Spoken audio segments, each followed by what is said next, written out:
ये वो चीज़ें हैं जिनका कोई विरोध नहीं करता। पूरे देश के लोग इसका स्वागत करेंगे, लेकिन इन पर अमल नहीं होता। एक चीज़ को चुना जाता है जिसको देश के लोग नहीं पसंद करेंगे, जो देश के अंदर फूट को बढ़ाएगा, फूट डालेगा। लड़ाओ और हुकूमत करो के उसूल पर अमल करते हुए अफसोस ये है कि हमारी सरकार ने उसी को चुना है, या लॉ कमीशन को चुनने का इशारा दिया है, और ये बात कंफर्म हो गई ऑनरेबल प्राइम मिनिस्टर की तकरीर। मैं सज्जाद नौमानी अपने तमाम देशवासियों को सलाम पेश करता हूँ और आपसे कुछ ज़रूरी बात करने के लिए आपके बीच उपस्थित हुआ हूँ। आजकल हमारे देश में यूनिफॉर्म सिविल कोड का मसला चर्चा में है। हमारे देश के ज़्यादातर नागरिक, मेरा ख़्याल ये है कि यूनिफॉर्म सिविल कोड को ठीक तौर पर समझते नहीं हैं और इस बारे में कोई सही राय कायम करना कि इसको सपोर्ट करना चाहिए या इसको अपोज़ करना चाहिए, यह हमारे अक्सर देशवासियों के लिए शायद आसान नहीं होता। मैं इसकी ज़रूरत महसूस करता हूँ कि इस यूनिफॉर्म सिविल कोड की जो असल हकीकत है वो आपके सामने बहुत ही संक्षेप में रखूँ। हमारे देश की जो बहुत बड़ी खुसूसियत है वो उसकी डाइवर्सिटी है, विभिन्नता है। इस देश में बेशुमार धर्मों के मानने वाले, बेशुमार कस्टम्स, परंपराओं पर अमल करने वाले, अलग अलग रीत रिवाज पर चलने वाले समुदाय हमारे देश में मौजूद हैं और ये इस देश को एक यूनिक मुकाम, एक अलग स्थान अदा कर देता है। ये बात देती है पूरी विश्व बरादरी में हमारे देश को ये एक बहुत बड़ी खुसूसियत हासिल है। अब ये कोशिश करना कि सारे लोगों के रीत रिवाज ख़त्म हो जाएं, सारे लोगों की परंपराएं मिट जाएं और 140 करोड़ की आबादी वाले देश का एक एक व्यक्ति वो गोया एक ही सिस्टम को, एक ही कानून को, एक ही परंपरा को कबूल कर ले, ये चाहा जा रहा है यूनिफॉर्म सिविल कोड के ज़रिए।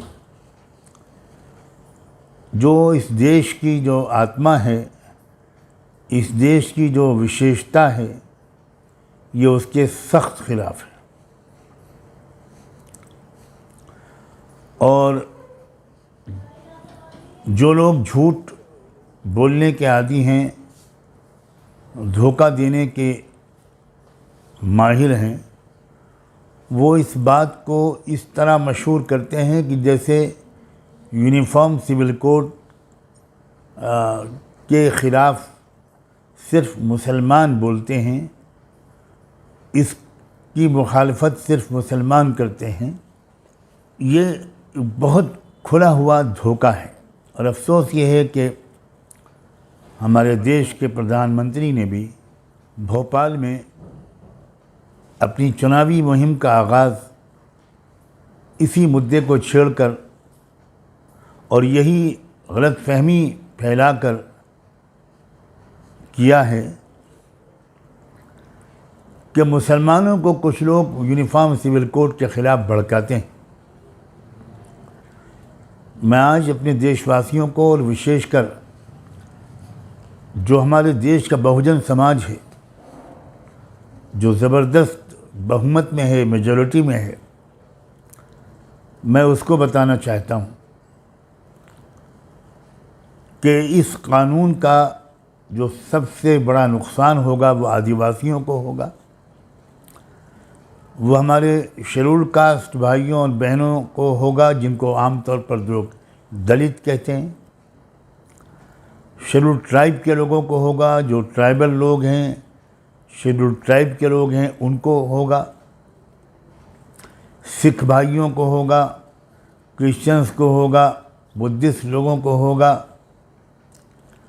अब सबकी अलग अलग कुछ आस्थाएं हैं, सबकी अलग अलग उन आस्थाओं से जुड़े हुए कानून हैं, उनके यहाँ की ट्रेडिशंस और कस्टम्स हैं, वो सब ख़त्म कर दी जाएंगी।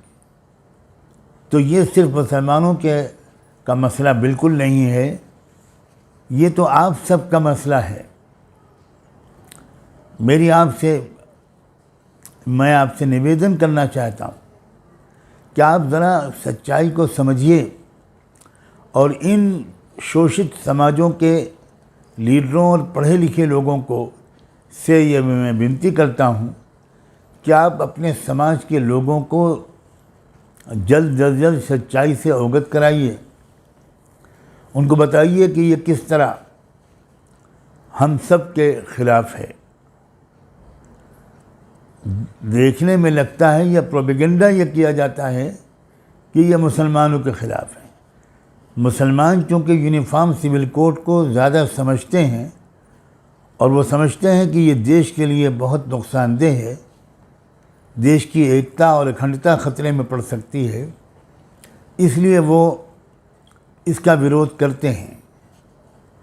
दूसरे शोषित समाजों के अक्सर लोग अभी इस बात को समझे हुए नहीं हैं कि ये इस कानून की हकीकत और असलियत क्या है। तो उन समाजों के लीडरों, उनके मार्गदर्शकों, उनके पढ़े लिखे भाइयों और बहनों का ये बहुत बड़ा कर्तव्य बनता है कि वो इस सच्चाई से खुद वाकिफ़ हों और अपने अपने समाज के एक एक शख्स को, एक एक व्यक्ति को ये बात बताएं। जो भी रियायतें दी गई हैं हमारे आदिवासियों को, जल, ज़मीन और जंगल के कानून के तहत, सब छिन जाएंगी। आदिवासियों की ज़मीन को कोई ख़रीद नहीं सकता। कलेक्टर की स्पेशल परमिशन के बग़ैर जो मुश्किल से मिलती है, ये कानून भी ख़त्म हो जाएगा और उनकी लाखों एकड़ ज़मीनें बिकेंगी और उन ज़मीनों के नीचे जो ख़जाने छुपे हुए हैं वो आदिवासियों के काम नहीं आएंगे। अब तो सैटेलाइट के ज़रिए साबित हो चुका कि जिन इलाक़ों में हमारे आदिवासी लोग ज़्यादा रहते हैं, उन इलाक़ों में बहुत ही कीमती धातें कुदरत ने छुपा रखी हैं और वो जब निकलेंगी तो मालामाल हो जाएंगे उस ज़मीन के मालिक लोग। तो इससे पहले कि वो मरहला आए, वो स्टेज आए, वो कानून ही बदला जा रहा है। अब उन ज़मीनों को ख़रीद लिया जाएगा और चंद पूंजीपति उस ज़मीन को ख़रीदेंगे। पूंजीपतियों का नाम लेने की मुझे ज़रूरत नहीं है, जिनके ख़जाने में सारे देश का ख़जाना डाला जा रहा है, वही पूंजीपति उन ज़मीनों को ख़रीदेंगे और वह आदिवासी जो उसके मालिक थे, वो उन ज़मीनों में बनने वाले कारखानों में मजदूरी करेंगे। और भी इसके बहुत दूर तक दूरगामी नुकसानात हैं। मैं चूँकि ज़्यादा लंबी बात नहीं करना चाहता, मैं सिर्फ अपने देशवासियों को और शोषित और पीड़ित समाज के लोगों को ख़ास तौर पर ये बताना चाहता हूँ और उनके लीडरों और पढ़े लिखे लोगों से ये निवेदन करना चाहता हूँ कि आप अपने समाज के लोगों को बताइए और उनसे कहिए कि वो लॉ कमीशन ने जो इस वक्त पूछा है इंडियन पब्लिक से, भारत की जनता से, कि आप क्या यूनिफॉर्म सिविल कोड को पसंद करते हैं या नहीं, तो फिर इसका जवाब सिर्फ मुसलमानों की तरफ से बिल्कुल नहीं जाना चाहिए। इसका जवाब पूरे देश के गरीब जनता की तरफ से, पूरे देश के पिछड़े हुए समाज की तरफ से, ओबीसीज़ की तरफ से, शेड्यूल्ड कास्ट शेड्यूल्ड ट्राइब की तरफ से, आदिवासियों की तरफ से, सिखों, क्रिश्चियंस और लिंगायत लोगों की तरफ से और दूसरे तमाम समाजों के लोगों की तरफ से जाना चाहिए। No to UCC. आप अपने इलाके के लोगों से पता कीजिए कि लॉ कमीशन को हम अपना रिस्पांस कैसे भेजें। हम शुक्रगुजार हैं लॉ कमीशन के कि उन्होंने राय मांगी है। हालांकि इस पर हमको ताज्जुब है कि ये काम पहले हो चुका है और लॉ कमीशन 21वां लॉ कमीशन इस पर मुतमईन हो गया था कि कोई ऐसा एक कानून सबके लिए नहीं बनाया जा सकता, नहीं बनाया जाना मुमकिन है, उचित नहीं है, भारत के लिए तो बिल्कुल उचित नहीं। अब ये नहीं समझ में आता हमारे कि जब 21वां लॉ कमीशन इस बात का ऐलान कर चुका और फाइल को बंद कर चुका, तो 22वें लॉ कमीशन ने ये बहस क्यों छेड़ी है और सिर्फ एक महीने का समय क्यों दिया है। इसका जवाब हमको तब मिला जब प्रधानमंत्री का मध्य प्रदेश या भोपाल का जो भाषण हुआ उससे पता चला कि जो लोग ये कहते थे कि ये चुनावी मुद्दा है, वो गलत नहीं कहते थे। एक बात कही जाती है कि हमारे संविधान में जो रहनुमा उसूल हैं, डायरेक्टिव प्रिंसिपल, उसमें आर्टिकल 44 में ये लिखा हुआ है कि स्टेट कोशिश करेगी कि वो सब नागरिकों के लिए एक समान कानून बनाए। अजीब बात है, ये जो डायरेक्टिव प्रिंसिपल्स हैं इसमें और भी तो बहुत कुछ लिखा हुआ है। आर्टिकल 44 से बहुत पहले बहुत कुछ और भी लिखा हुआ है। मिसाल के तौर पर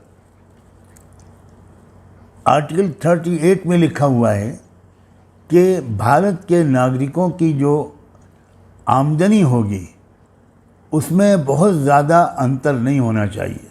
हम इसकी कोशिश करेंगे, स्टेट इसकी कोशिश करेगी कि भारत के नागरिकों की आमदनी में बहुत ज़्यादा अंतर न हो।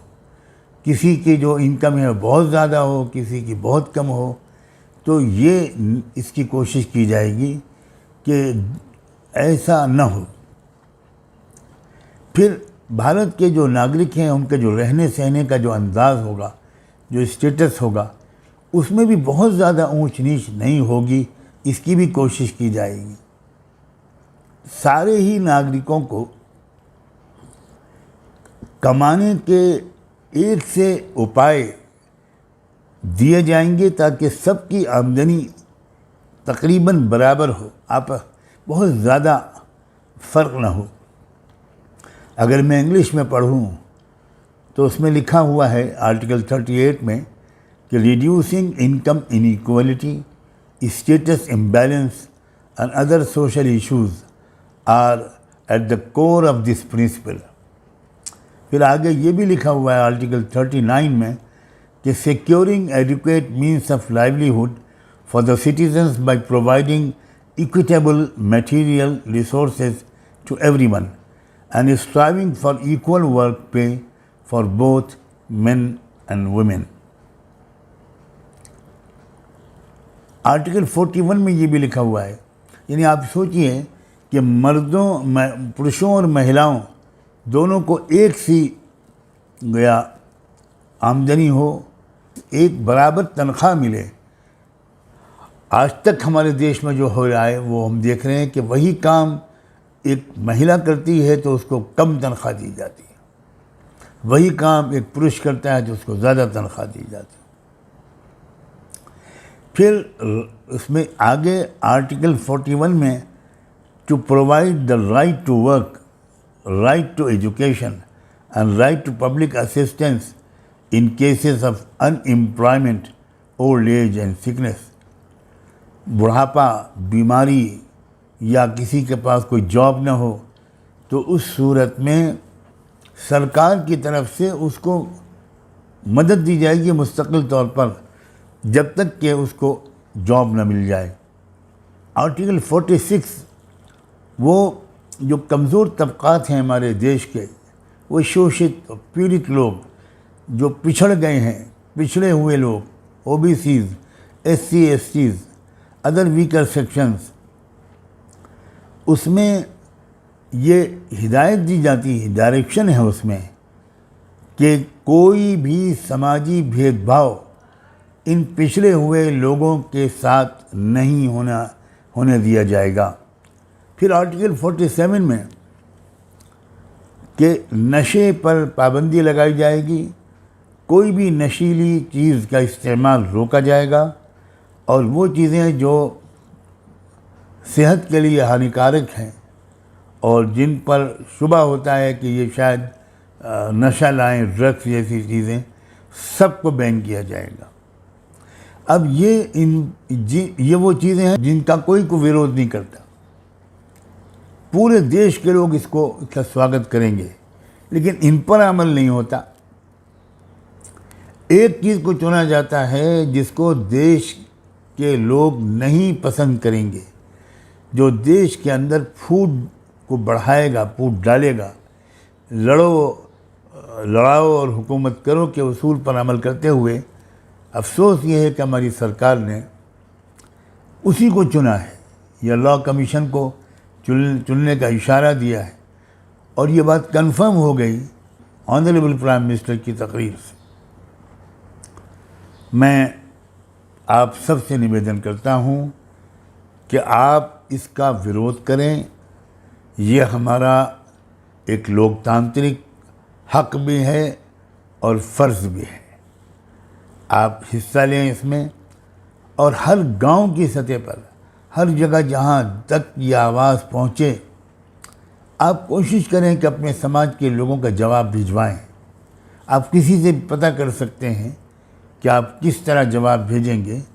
मैं इस बात की कोशिश करूंगा कि इसके अंत में आपको वो लिंक दे दिया जाए या वो तरीक़ा बता दिया जाए जिससे आपका जवाब लॉ कमीशन तक तुरंत पहुंच जाएगा। लाखों और करोड़ों की तादाद में मैं अपने शोषित समाज के लोगों से ये दरख्वास्त करता हूं और उनके जितने भी संगठन हैं, उनके जितने भी ऑर्गेनाइजेशंस हैं, उनके जितने भी सोशल और पॉलिटिकल लीडर्स हैं, उनसे ख़ास तौर पर दरख्वास्त करता हूं कि आप इस वक्त इस काम को सबसे ज़्यादा प्राथमिकता दें और अपने अपने समाज के हज़ारों और लाखों लोगों की तरफ से ये जवाब लॉ कमीशन को भिजवाएं। ये आपकी ज़िम्मेदारी है और ये देश को आपस की फूट और खाना जंगी से बचाने की एक बहुत ज़रूरी कोशिश है। मैं उम्मीद करता हूँ कि आप इस पर ध्यान देंगे। आपने मेरी ये बात सुनी, मैं इस पर आपका शुक्रिया अदा करता हूँ। खुदा हाफ़िज़।